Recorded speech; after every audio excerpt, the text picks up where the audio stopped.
So I'll get the next PowerPoint presentation. Going to be an update from East Bay Leadership Council. Mark Orcutt, the president and CEO of the Contra Costa, the East Bay Leadership Council. I should know that one. All right, so please welcome Mark. Thank you, Mark. Appreciate you, man. Perfect. I will try to do my presentation in, I think, negative 10 minutes. So we'll move really quickly here. And thank you all for being here today. I know that there's a lot of great meetings. This is where I'd want to be today. Obviously, there's a lot of attention on San Francisco and APEC, but there's incredible leadership in this room for getting things done in our region. So thank you for being here. I'm just going to go quickly. Look at it, it's even moving without me. We're rolling. So I just want to let you know that the East Bay Leadership Council, who we are. We are a nonprofit organization. We represent hundreds of employers across Contra Costa and Alameda County. Our cause, what we provide is public policy advocacy on issues that strengthen the economy and improve quality of life. That's our focus. So creating that policy environment where jobs in our communities can thrive. That's what we're all about. So how we do it, we advocate on those policies, we host events that inspire, educate, and connect, and we lead programs that expand our impact in the broader community. Just to give you a quick snapshot, this is just a portion of our membership, but to give you a sense of the broad coalition that we bring together at the East Bay Leadership Council, and really proud of that. Again, moving very quickly here. All right, so 2024 priorities. I want to talk to you about a few of the things I'm excited about, not a full list here on the table here. But we're going to be increasing our housing advocacy. We've advocated at the state level for legislation pretty significantly over the last 9 years. Time and time again, we heard from our employers that access and affordability to housing is a critical barrier to them retaining and growing their workforce in the region. So we're going to stay at that. We see it as an economic and environmental imperative to increase the housing supply at our region. Now, we need to keep mindful of our jobs housing balance. So we're going to ask those questions, and we'll be endorsing projects at the local level.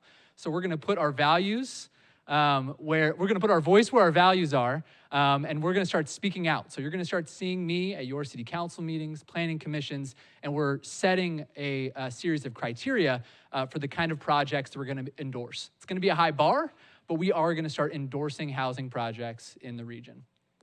The advocacy, I could go a lot of different ways, and I was taking notes throughout our entire meeting today about all the different areas where we can continue to increase our advocacy as an organization, whether it be supporting pilot projects for microgrids, permit streamlining, Medi-Cal reimbursement rates, when we talk about the healthcare industry and the issues that they're facing, so many advocacy opportunities for an organization like us that we believe will strengthen our economy.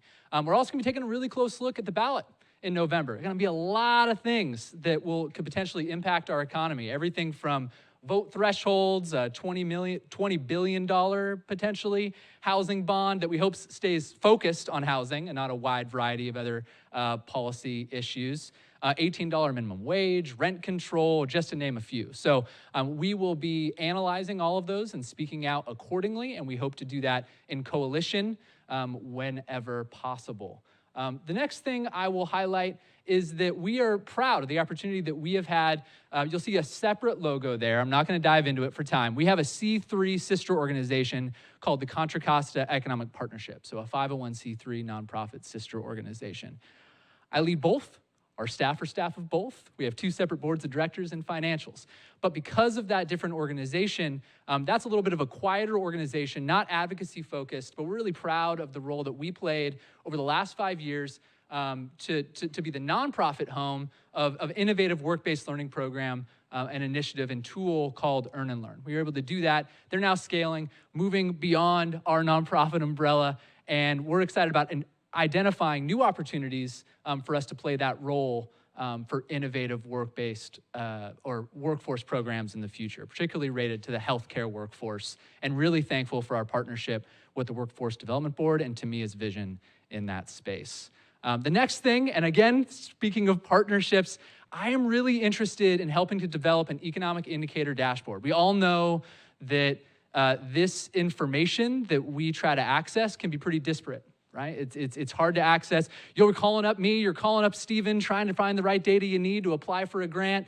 And so that's why I'm excited to hopefully find opportunities to partner with Steven and others to come up with a unified set of criteria. What are those metrics we're tracking? And have it in one place for the region. Not trying to claim credit, but I think that we can share the cost and share credit together as a region. So excited to hopefully build something out in 2024 as a starting point. And always deepening our local partnerships. There's so many issues that we can work on as an organization. I have zero interest in duplicating efforts, zero. I do not have the time for that. And so the opportunities for us to build new partnerships together, I will always answer that call as an organizational leader.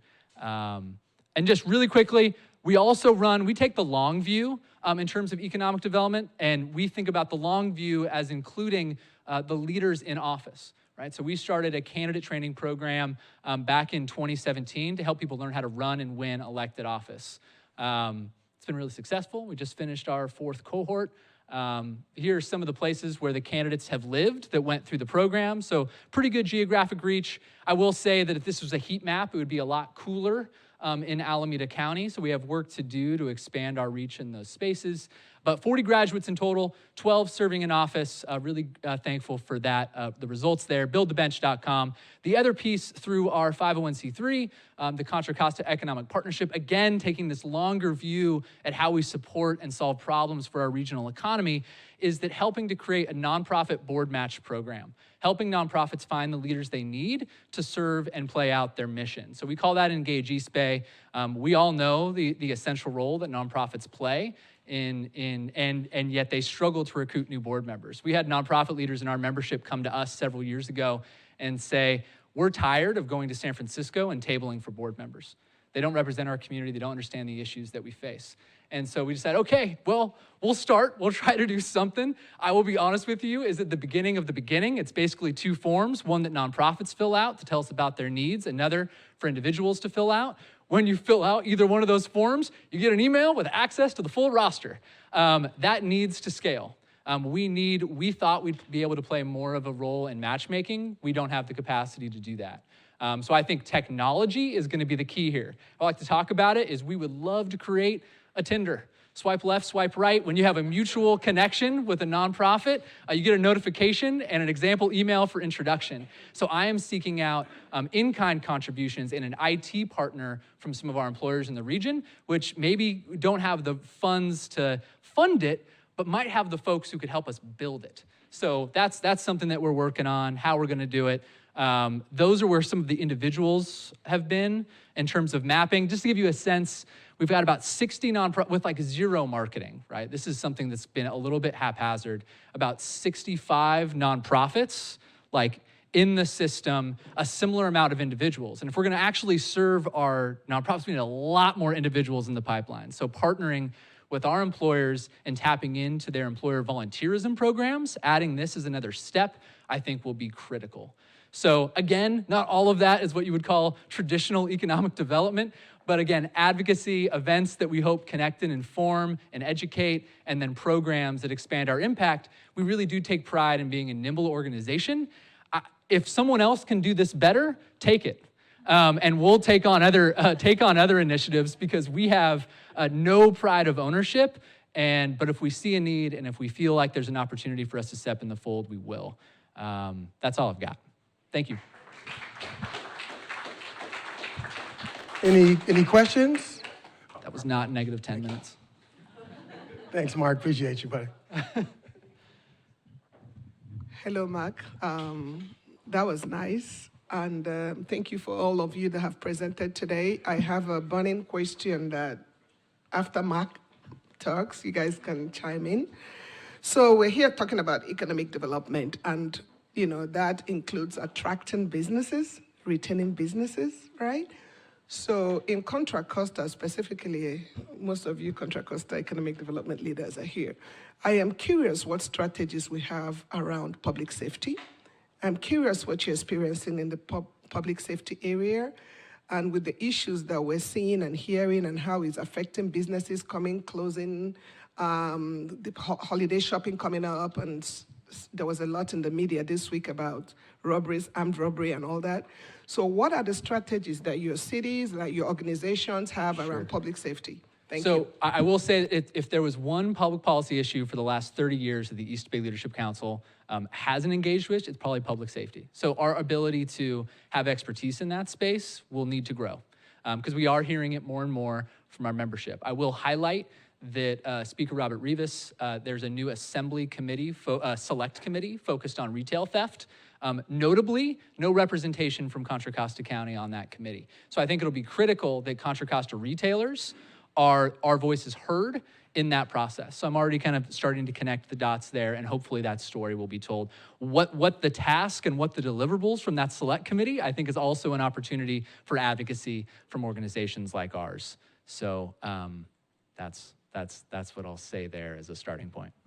Thank you. Also, we're hiring. I lost a very talented policy director in Lindy Johnson, who you saw present from the Contra Costa Transportation Authority. So it's on our website, eastbayleadershipcouncil.com, if you would like to be our next policy director or know someone, that would be great.